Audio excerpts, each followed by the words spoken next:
Bonjour, alors je vous retrouve aujourd'hui dans une vidéo que j'étais très pressée de tourner parce que c'est celle où, vous l'avez vu dans le titre de toute façon, où je vous présente mon livre. Donc voilà, j'ai écrit un livre qui est en fait un guide de conseils pour les voyages longs. Je vais vous donner donc toutes les infos, je vais vous dire de quoi il parle, comment ça s'est passé pour écrire un livre, pour l'éditer. Mais je vais commencer déjà peut-être à me présenter un petit peu pour ceux qui ne me connaissent pas. Donc en fait moi à la base j'ai un blog voyage qui s'appelle À l'Ouest Rien de Nouveau et qui parle plus spécifiquement des voyages longs en Amérique du Nord parce qu'avec mon mari on a fait en 2012 et en 2015 deux voyages, deux road trips en fait aux États-Unis et au Canada de 3-4 mois chacun et aussi une expatriation à Calgary. Et dans la vie je suis rédactrice web donc vraiment l'écriture c'est mon métier de tous les jours en fait. C'est justement à la fin en fait, du deuxième road trip qu'on a fait en 2015 que j'ai eu l'idée d'écrire un livre sur les voyages longs. En fait j'ai trouvé qu'il n'y avait pas, à ma connaissance, il n'y avait pas de livre sur le sujet. Il y en a sur les voyages, les vacances, il y en a sur l'expatriation, sur les PVT, les tours du monde, mais j'ai trouvé que vraiment les voyages de plusieurs mois c'était, je sais pas, c'est une niche sur laquelle personne n'avait jamais écrit. Et c'est vrai que c'est un petit peu particulier et du coup vu que je l'ai expérimenté 2 fois, j'avais envie de donner du coup mes conseils. Donc je sais plus exactement si j'ai commencé vraiment à l'écrire dans ma tête pendant le voyage ou au retour. En tout cas, c'était en 2015. En 2016, j'ai terminé de l'écrire, donc c'était vraiment... C'était assez fluide en fait. J'ai fait des chapitres de tout ce qui me venait de façon logique, comment organiser vraiment son voyage à partir de zéro. Donc en 2016, j'ai terminé de l'écrire, je l'ai envoyé à des éditeurs. Assez rapidement, il y en a un qui m'a répondu en me disant pourquoi pas, c'est intéressant, le sujet est bien, mais j'ai besoin que ce soit un petit peu plus fouillé, il y a besoin de le réécrire et de rajouter des choses. Et une fois que ce sera fait, revenez me voir et pourquoi pas, je l'éditerai peut-être. Donc j'étais déjà trop contente. C'était pas une maison d'édition hyper connue, c'est quand même une maison d'édition à compte d'éditeur, mais de mémoire, c'était pas hyper connu quoi. Donc 2016, très bien, donc je me remets au travail, j'ai d'autres idées, puis il m'avait donné des conseils aussi, donc je commence à étoffer un petit peu mon livre. Mais en fait fin 2016, je tombe enceinte, ça se passe un peu mal avec mon travail, après j'ai mon bébé, je crée mon entreprise, donc en fait il y a vraiment un gap de 1 an et demi où j'arrête complètement d'écrire. Et je m'y remets de mémoire début 2018 par là. Donc là je recommence à écrire et en fait assez rapidement, un jour, je rouvre mon fichier Word, donc j'écris dans Word en fait, et impossible de le rouvrir. Le truc ne fonctionne plus, il y a un bug, j'ai tout essayé, en fait je pense que le fichier a été vérolé et j'ai jamais pu le rouvrir. Alors heureusement je faisais des sauvegardes, mais là il se trouve que j'en avais pas fait depuis un petit moment. Donc j'ai perdu quelques pages, quelques bouts de chapitres, mais ça a été suffisant pour me démoraliser complètement et me démotiver surtout. Et là j'ai plus du tout écrit pendant 1 an à peu près. J'avais vraiment une épée de Damoclès au-dessus de la tête qui me disait mais voilà il te reste pas énormément de travail pour finir ce livre. Et là c'est bête, t'es dans un entre-deux, mais vraiment j'avais un blocage, j'arrivais pas à m'y remettre. Ça m'a vraiment dégoûtée d'avoir perdu une partie de mon travail. Donc finalement un jour j'ai eu le déclic, je sais plus comment, début 2019, il y a un petit peu plus d'1 an. J'ai eu un déclic et je me suis dit allez là faut vraiment m'y remettre. En 1 ou 2 mois je l'ai bouclé et je l'ai renvoyé du coup à plein d'éditeurs, dont notamment ce fameux éditeur qui m'avait répondu en 2016. Je n'ai jamais eu de réponse. En même temps honnêtement je le comprends, hein. Le gars a quand même attendu 3 ans que je lui réponde la deuxième version de mon livre. Et par contre au mois de mai je reçois un mail. Et alors là, le choc. Les éditions Hachette qui me disent écoutez on a passé votre livre en comité de lecture et on le valide donc on va le publier, voilà, rappelez-moi.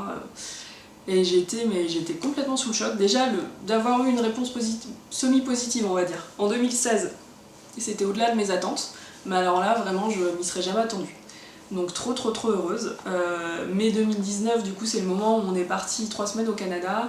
Donc je suis allée la voir en juin, donc mon éditrice, on a discuté un petit peu du livre, du format, de quand est-ce qu'il pourrait sortir. Donc elle m'a dit bon idéalement c'est bête parce que c'est un produit qui est déjà fini, j'avais déjà tout écrit finalement. C'est vrai qu'on pourrait le sortir assez vite, mais le planning des publications 2020 est déjà bouclé, ça va retomber sur 2021. Donc bon, il faut que je prenne mon mal en patience. Assez rapidement, elle me dit voilà, ça sera vraiment rentrée 2021, donc septembre 2021. À ce moment-là, on était en juillet 2019, hein, donc c'est plus de 2 ans plus tard, sachant que j'ai commencé à l'écrire en 2015. J'ai été contactée aussi par 2 autres maisons d'édition qui m'ont proposé un contrat, qui m'ont dit oui aussi pour la publication de ce livre. Mais bon voilà, de toute façon je m'étais déjà engagée avec Hachette et dans tous les cas c'était des maisons d'édition à compte d'auteur, donc je pense que j'aurais pas dit oui.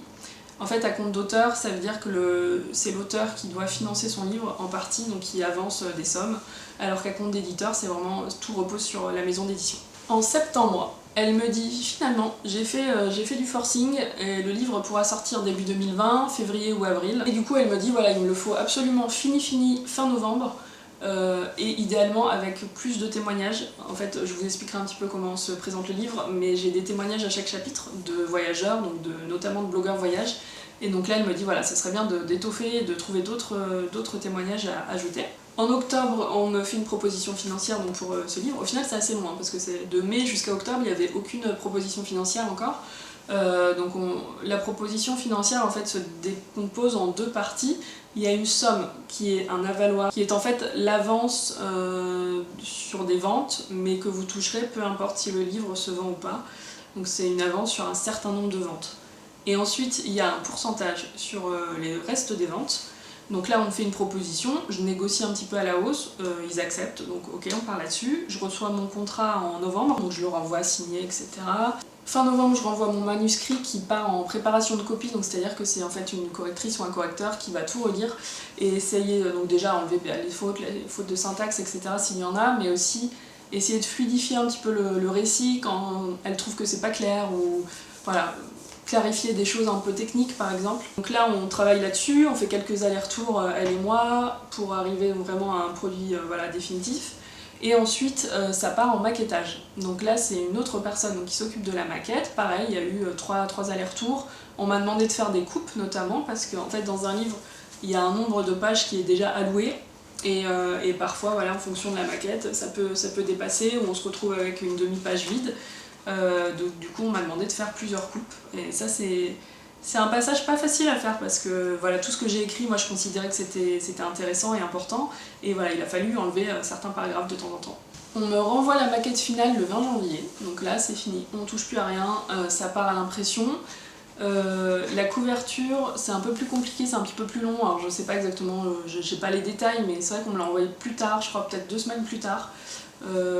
Donc est-ce qu'ils impriment d'abord les pages et que la couverture ça peut s'ajouter après, je sais pas comment ça se passe. En tout cas, voilà, on m'a envoyé la couverture je crois le 7 février en me disant voilà, c'est la couverture définitive, on n'y touche plus. Autant sur l'intérieur j'ai eu beaucoup mon mot à dire sur la couverture, je pense que ça s'est fait vraiment un petit peu en urgence, donc j'ai juste dit ok ça me va, et puis voilà. Sachant que d'ailleurs sur cette photo ce n'est ni moi ni une photo que j'ai prise moi-même, mais par contre toutes les photos qui sont à l'intérieur du livre, absolument toutes, ce sont des photos donc soit avec moi, soit prises par moi ou par mon mari. C'est que des photos de voyage ou prises pendant notre expatriation, donc il y a notamment pas mal de photos du Canada. Et on arrive donc au mois de mars maintenant, et voilà, le 10 mars j'ai reçu mes premiers exemplaires de mon livre, tout fini, tout beau. Donc voilà, je suis super contente. De quoi parle ce livre? Donc c'est un livre, donc comme je le disais, qui en fait est un guide de conseils pour les voyages longs. Donc tous les gens qui se disent tiens j'adorerais partir 4 mois en Asie du Sud-Est mais j'ose pas, puis je sais pas trop comment m'y prendre avec le boulot, tout ça. En fait c'est typiquement voilà, je donne tous les conseils pour réussir à se lancer et à faire de longs voyages. Donc dans les chapitres notamment il y a par exemple quel type de voyage est fait pour vous, est-ce que vous voulez tout organiser ou pas du tout, donc où partir, quand partir, le budget, les visas, tout ce qui est démarches administratives, tout ce qui est le boulot, les proches, gérer les proches, les enfants quand on en a, et si ça se passe mal, et si on idéalise, qu'en fait ça nous plaît pas, si on veut rentrer plus tôt, si en fait on veut pas du tout rentrer, qu'on veut rester. Et aussi gérer le retour, parce que ça peut être un moment difficile. Donc c'est tout, voilà, j'ai essayé de faire un ouvrage, je pense, à peu près complet sur le sujet. Donc en fait dans chaque chapitre, je donne des conseils, et ensuite il y a en fait des témoignages de blogueurs voyage notamment, par exemple la famille Coste, et qui vous voilà, donnent qui ont vécu en fait des situations qui sont expliquées dans le livre et qui peuvent donner des conseils aussi et dire comment ça s'est passé pour eux. Du coup le livre sort le 18 mars, il sera disponible à peu près partout, donc déjà vous pouvez déjà le précommander maintenant sur Amazon, la Fnac, ce genre de choses. Vous pouvez le commander à votre libraire, voilà, vous pouvez passer par toutes les plateformes possibles, vous pouvez le trouver dans tous les magasins possibles a priori, Leclerc, Cultura, etc. Ça c'est vraiment l'avantage d'Hachette, c'est que c'est distribué absolument partout, même en Suisse, en Belgique et au Canada a priori.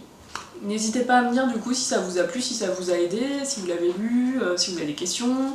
Voilà, j'ai vraiment hâte d'avoir des retours en fait. Comme je disais, c'est un projet sur lequel je travaille depuis 5 ans au final, au total, même s'il y a eu des ellipses. Mais voilà, là c'est vraiment la concrétisation d'un gros projet pour moi. Voilà, j'ai vraiment hâte de savoir comment il sera reçu et ce que vous en pensez. Voilà, je vous dis à bientôt!